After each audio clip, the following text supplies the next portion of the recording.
Hello नमस्कार and welcome to my channel Alpankit fitness. तो जैसा कि आजकल न्यूज में है, जो हमारे IFBB pro body builder Manoj Patil जो मेन फिजिक कैटेगरी से खेलते हैं, उनकी एक बैक इंजरी हो गई स्क्वाट करते वक्त और वो 10 दिन से हॉस्पिटल में है और वो अपना ट्रीटमेंट करा रहे हैं। तो आज हम इस वीडियो में चर्चा करेंगे क्यों स्क्वाट एक टेरिबल एक्सरसाइज है और ऐसी कौन सी गलतियां होती हैं, ऐसी क्या प्रॉब्लम होती है जिसकी वजह से बैक इंजरीज हो जाती हैं। तो वीडियो में बढ़ने से पहले अगर आप चैनल पर नए हो तो चैनल को सब्सक्राइब कर देना। तो चलो देखते हैं स्क्वाट एक क्यों टेरिबल एक्सरसाइज है और उसके क्या अच्छे अल्टरनेटिव्स हैं जो स्क्वाट की जगह हम लगा सकते हैं। तो मेरी आपसे एक रिक्वेस्ट है, वीडियो को पूरा देखिएगा, वरना आप आधा देख के कमेंट में गालियां लिखना स्टार्ट कर दोगे कि तो स्क्वाट्स को गलत बोल रहा है और बाकी तो सब यही बोलते हैं कि स्क्वाट्स बहुत अच्छी एक्सरसाइज होती है। तो प्लीज वीडियो को पूरा देखिएगा। तो अगर हम स्क्वाट्स की बात करें तो स्क्वाट्स में हमारे ankle joint, knee joint, hip joint और हमारे स्पाइन का जो लोअर एरिया होता है, लुम्बार एरिया L1 से L5 वाला, वो भी फोर्स एक्सपीरियंस करता है, मतलब वो भी इस एक्सरसाइज में इन्वॉल्व होता है। तो स्क्वाट्स को हम और अच्छे समझते हैं कि क्यों स्क्वाट्स करते वक्त हमें लोअर बैक की इंजरीज ज्यादा देखने को मिलती हैं। तो इस पिक्चर में हम देख सकते हैं कि जो हमारा लोड है, मतलब जो बारबल का लोड है, वो हमारे शोल्डर पे है। अब ये क्या करने की कोशिश कर रहा है, ये लोड नीचे की तरफ फोर्स लगाने की कोशिश कर रहा है, जिसकी वजह से हमारे जो ज्वाइंट्स हैं, hip joint, lower back, knee joint और एंकल ज्वाइंट, वहां पर भी टॉर्क जनरेट हो रहा है। मतलब सिंपल आप समझ सकते हैं, वहां पर भी फोर्स जनरेट हो रहा है, वो भी कुछ बाहर महसूस कर रही हैं।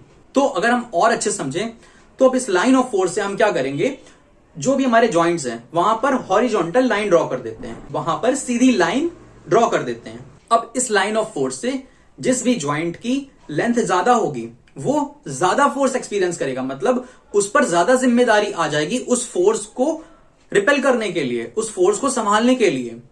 तो यही होता है जब हम स्क्वाट्स लगाते हैं, तो हम जब नीचे की तरफ बैठते हैं तो फोर्स नीचे जाता है और उस फोर्स को रिपेल करने के लिए, मतलब उस फोर्स के अगेंस्ट फोर्स लगाने के लिए हमारे hip joint, ankle joint, knee joint और लोअर बैक को भी काम करना पड़ता है।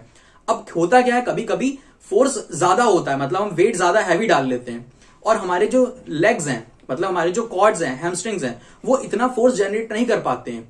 तो हमारा जो लोअर बैक वाला एरिया है वो उठ जाता है और सारा लोड उस पर आ जाता है, जिसकी वजह से ये back injuries, lower back injuries हमें ज्यादा देखने को मिलती हैं। तो अब बात आती है क्या हमें स्क्वाट्स करने चाहिए। अब देखो, अगर आप एक पावर लिफ्टर हो तो फिर हमारे स्पोर्ट्स की डिमांड बन जाती है, फिर वहां पर हमको डेडलिफ्ट, बेंच और स्क्वाट्स करना कंपलसरी होता है।